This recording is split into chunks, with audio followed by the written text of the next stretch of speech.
Hey, I'm Alex Radcliffe from Board Game Co, and today I'm reviewing Starship Captains from CG. Starship Captains is a 1 to 4 player exploration game of space navigation, accomplishing missions, wandering across the galaxy, developing your spaceship and your tech, and doing everything you can to score as many points as possible across 4 rounds of play. In this totally not Star Trek inspired game, and not in the slightest bit at all, across 4 rounds of play, you're going to be upgrading your totally not Star Trek inspired spaceship, you're going to be adding crew to them, you're going to be adding tech to your sideboard, and you're going to be wandering around the galaxy, increasing your influence in a variety of factions over here as you accomplish missions. On your turn, the general turn structure is you're going to be either accomplishing a mission or taking a bit of a worker placement action with your crew. When you take a worker placement action with your crew, not clue, you're going to go ahead and gather one of your crew and you're going to place them onto a matching spot, which your ship has a few spots you can go to in general, but then you can gather tech that will give you more spots you can go to, and you're going to start taking those actions in order to set yourself up for the developing and upgrading and missions and all those things in the game. Starting off with your cruise ship, with your spaceship over here, the basic actions you have is you have a movement action, a fighting pirates action, a tech action, and a repair action, all of which are going to be the core functionalities you're doing, and we'll come to some of the techs in a minute. Moving is basically you take a crew, you put them on the movement, and you can move your ship 2 spots across the galaxy. That's going to be 2 movement. I'm going to go ahead and take 2 movement and slide my person down this little rondelle, and our ship is going to go ahead and we're going to go 1, 2 over there. Over here in this spot, now that we're here, we can go ahead and accomplish a mission, specifically this mission over here, where we're going to go ahead and assign 2 crew. We're going to take this mission on our next action. Someone else will go first, but on our next action, we'll slot this into our ship over here, and we'll line up our crew with that action. So you can see you can put this over here if you want, or however you want to put them. And you're going to put the crew over here on the actions. I'm going to put 1 over here and 1 over here. That's an officer. We'll come back to them later. But now that I've assigned 2 blue crew, and you don't have to assign matching crew, you have to assign crew. Matching is up to you, but matching is how you'll get the bonuses. It's more efficient to do so. You're going to get the 4 points for accomplishing this mission, regardless of whether you match or not, but you also get these perks over here. So for example, I can take a damage and go ahead and go up this track. So I can go ahead and move 1, 2, 3, 4, moving up this track, taking the bonuses and points accordingly on this faction track here. On this bottom spot, I can go ahead and I can replace a tech on my board, replacing one of these techs with one of the other techs from the row. I'm not going to really do that right now, but that's the idea. You go ahead and take a tech and you replace it. That's the other bonus you can do.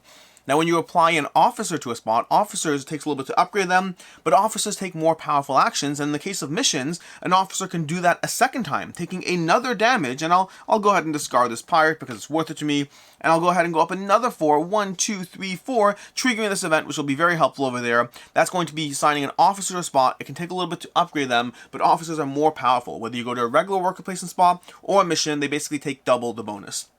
Then from there, that's going to be the mission action. The other core actions you can take, like I said, are fighting pirates. When you're in a zone connected to pirates, let's pretend we're over here, I can go ahead and take an action, assign this person. These, by the way, would slide down at the end of their turn, and that order is important.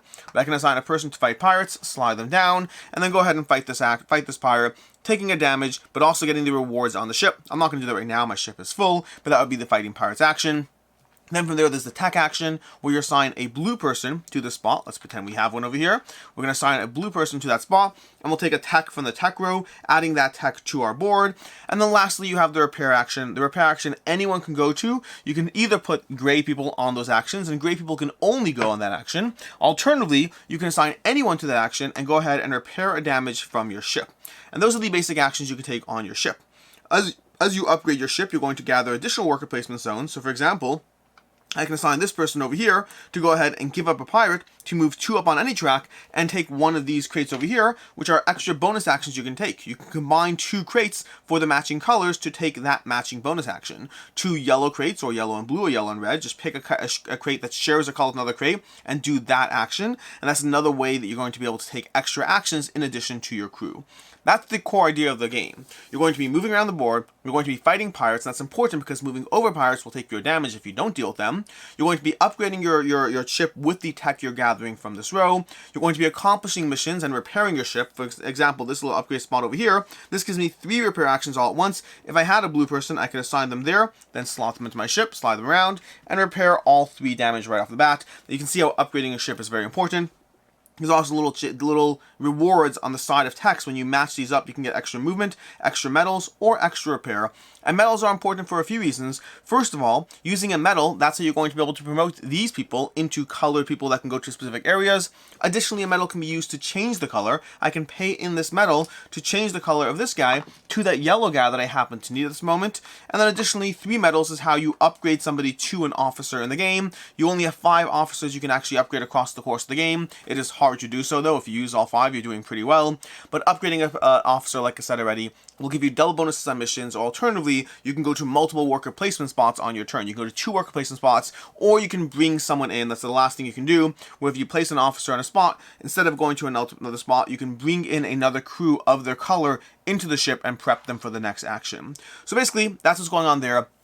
A few ways to manipulate that little worker placement, and then accomplish missions. That's the core idea of what's happening in this engine over here. A few other small stuff to worry about. First of all, there are stations you can go to. When you go to a station, you're going to take the bonus on that station. So for example, if I go here, I'll move up 1 in all of these factions. But then additionally, this will go off to the side now, and it'll come back next round to that station if it's available. That's true for these stations as well. You're going to be dealing with pirates whenever you accomplish a mission. You're going to, if you accomplish this mission over here, so I accomplish this mission, I'm going to flip this face down, move it over here, and put out a new mission, which is a little bit of a timer mechanism as far as the movement of missions across the board, as well as popping up more pirates on the board. Those pirates are going to be important to actually deal with. There's your faction bonuses on these tracks over here, where as you move up these tracks, you'll be getting more points, and when you cross over, you'll flip your tile as well once you cross over. But then additionally, you get various perks along the edges, and specific card events over here in the middle that you'll be dealing with as well, and that is the core idea of what's happening in Starship Captains. Across 4 rounds of play, you're going to be moving around the galaxy, accomplishing missions, placing your workers into various zones to take their abilities, either your starting zones on your ship or upgraded zones through tech, trying to increase your tableau as much as possible so you can get as many points as possible, more points than the other players by the end of the game. Which brings us to the review, starting off with ease of play. For the most part, the game is pretty easy to understand. The rulebook is very clear. It's a little on the longer side considering the length of the game. It's like 17 pages or something like that, which the game I don't think is that complicated. I think it just does a good job of giving you everything. Like, I had no questions by the time I actually started the game, but it is a little more than I would think for the weight of the game. But overall, pretty easy to dive into. Game length is pretty quick on this one. Depends on the player count, but you're probably looking at around 40, maybe even 30 minutes on the really fast end, but I'd say around 45 minutes to maybe an hour and a half with the full 4 players. It's a pretty quick moving game. As far as what I like, don't like, and can see others not liking, starting off with what I like, which is it's a quick playing game. This is a quick playing hunt through the galaxy, adventure through the galaxy, as you accomplish missions, as you try to find the missions that suit your goal, as you gather the various tech that you think will best work for your engine, trying to combine all of that, upgrading your crew, changing up your crew to the right ones you need, upgrading to the officers that you need, doing all of that across 45 minutes to an hour and a half in this space galaxy tableau building adventure. And the tech and crew building is a big part of what I like. In general in games, that is a big part of what I like, the powers and abilities, and that's definitely true in Starship Captains as well. Having a row full of powers and trying to match up the various symbols onto your ship, and your ship even comes, your tech tree comes with pre-printed slots, so even your very first tech can already be chaining some of those extra activations, giving you that extra movement that you need to get to that one spot, because at the beginning of the game, you start with 1 person of each color in your area, and that means you can only take 1 movement, 1 fighting a pirate, 1 tech, and then 1 repair. That's all you can do, unless you start gathering things to improve your tableau, which you can start doing through those techs, through the actions you take, through those extra crates you can find. There are all these extra areas to get a little bit something extra out of the game than you were otherwise planning on. Combined with the fact that across the rounds of play, you'll be adding extra workers, extra crew into your ship and having the opportunity to upgrade those as well. The game gives you enough ways to upgrade your tableau that by the time you get to that 4th round of the game, you are doing a lot more than you were doing in that first round. And there's variable pathways towards that optimization as well. Whether you're trying to heavily focus on moving up these allegiance tracks over here, these alliances, and trying to get influence in those factions, whether you're focusing more heavily on missions, more heavily on tech, there's a variety of ways to try to pursue your actual engine. Whether you get an ability that goes ahead and gives you extra movement up some of the faction tracks, depending on if you're accomplishing yellow missions, you have those opportunities to try to figure out which things will work best for you in the game. Trying to look at what you're doing and figuring out that, hey, you know, this engine is going to give us extra medals over here, which is going to be helpful to upgrade our crew. This engine, on the other hand, is going to give us extra damage, but it's going to give us 4 influence in the pirate faction over here. That's huge as long as we can actually get rid of damage. If we can place an officer there, that's 8 influence in one shot for the cost of 2 damage. That might be totally worth it. There's a lot of small ways you can try to figure out how the game and the engine is going to work for you in here. As far as what I don't like in the game, there's not enough time to really get stuff done in that engine that you're building. I said that it's a pro, that the game runs fairly quickly, and it is a pro. The game moves fast, and it gives you a good experience in that, again, 45 minutes to an hour is more common, and even that longer playtime, I mean, it's still a quick-moving game.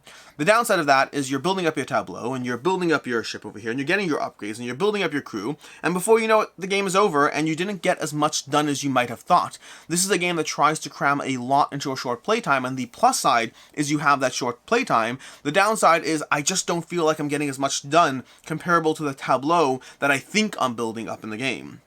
Along those lines, upgrading an officer only to use them a single time in the game is just a kind of meh feeling. Now, you do get a point for the officer at the end of the game, so you do get that return, but spending, 3 medals to upgrade an officer and slotting them into the crew and moving them there on the 3rd round, you may not even see that officer on the 4th round because you always leave some crew left over when you set up for the next round, which is just not a very fun feeling. Upgrading an officer in the 1st round is very hard. It's doable, but it is very hard to do. Upgrading an officer in the 2nd round, that officer you'll see again in the 3rd or 4th round. But by the time you get to the 3rd round, it's already a question mark of if you'll see that again, which means the whole officer aspect is just another element of building up your tableau that you don't see as much out of it, or at least I haven't seen as much out of it as I would like to see when going through that process of building up a tableau. I want to get the feeling of return on it, and I can't say that I heavily have gotten the feeling of the return on the tableau building. As far as I can see others not liking, first of all, everything here is incredibly abstracted. The missions are, very nice art over here. Find the ancient beast, and what do you get over here? You get a damage, 4 on the pirate, and you get a medal over here. All the rewards and matching colors to the missions, everything's incredibly abstracted. You're wandering around the galaxy, you're cashing things in. There's a lot of flavor text in the art and the names, but then nothing else as far as the actual mechanics to what you're doing in the game. You're moving around, you have your crew, and for some reason that person can only activate the engines, and for some reason that person can only activate, the tech and all that. So it all works, but it's very thematically abstracted. And then secondly, I'd say that this game can be surprisingly AP prone relative to its weight. AP meaning analysis paralysis, the process of overthinking your actions, trying to find that perfect single way you can combine things. Because of how tight the game is in the action mechanism in the 4 rounds of play, and in trying to time things, even something as simple as trying to figure out how you can use your officer a drop earlier so that he won't be the 3 last people and you'll be able to cycle him back and get advantage of him next round. There's a lot of sitting there trying to think through just how can I get that one extra little bit of movement out of it? How can I move here and go ahead? Even that 1st round, like same idea. You'll find yourself walking into this in your 2nd game. You'll find yourself walking to the 1st round trying to upgrade an officer right off the bat. And that can be done, but it requires a lot of thinking. If I move here, if I shoot this pirate, if I accomplish that mission, I can go ahead and get the medals needed and upgrade that person and go ahead. There is a decent amount of thinking through how you can get that one extra thing out of the engine, which, depending on your group, for us, for the most part, for our group, we've been pretty decent about it, but depending on your group, that is the kind of thing that can slow down the game in an otherwise fairly fast-moving game. As far as final thoughts on Starship Captains, I overall enjoy what this game is doing while feeling that it's very light and charming in its appeal and its art and the mechanics going on, while giving you a good taste of tableau building that is very rewarding and gives you like a very solid engine that is, again, totally not Star Trek inspired, but if you're looking for that non-Star Trek inspired theme and gameplay, this does give it to you. And it gives it to you in a short playtime, a fairly short playtime, with a lot of charm to the overall engine, but also, to me, not enough tableau building as far as the game length itself gives. I constantly find myself a little more constricted when playing Starship Captains than what I otherwise want to be. It's worth mentioning the game does have a good solo mode as well if you want to dive into that. I've played that as well. It's mostly just beat your own score, which is what I don't love, but other than that, the solo mode does work as far as helping you try to find those extra, ways to optimize and upgrade around your tableau. Overall, I enjoyed this one. I wish it was a little bit, I almost wish it sacrificed the greater accessibility in order to give me a little bit more in the engine building of what I can actually do with the game. But overall, enjoy it, and yet have those issues with it. A 3.5 out of 5 for me. As far as other game recommendations, if you're looking for another abstracted mission accomplishing game that is, again, very abstracted, but works, I think, a little better than this one, Lords of Waterdeep has been around for a very long time. Gives you that same sense of trying to gather things, cash them in for missions. Again, very abstract, but ultimately it does work, and it works very well. And if you're looking for something else themed in space, another space exploration mission that is very different mechanically, but a solid space-themed game, Roll for the Galaxy from, I believe, Rio Grande, I think. Roll for the Galaxy is one that I can recommend. In any case, then until next time, I'm Alex Radcliffe from Board Game Co. I hope you enjoyed this video, and as always, I hope you have a good one.